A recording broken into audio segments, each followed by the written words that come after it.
So, reflecting on my own learning and teaching experience, I picked up a couple things. One, as I learned English, I came here when I was 8 from Argentina, and one of my biggest motivation was intrinsic motivation. I wanted to fit in, I wanted to be part of the culture, I wanted to learn the language, and be able to hang out with friends and fit in as much as I could. So that was one of the biggest motivators for me.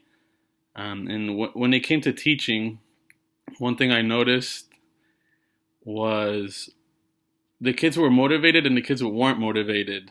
Um, the more motivated ones, these were little kids that I taught, and the more motivated ones were always the ones who could do the work, and if you just pushed them just a little bit, they could get it done, and they were very motivated. But the ones who just didn't care, who were not motivated, you could tell were the ones who just the work was beyond their ability.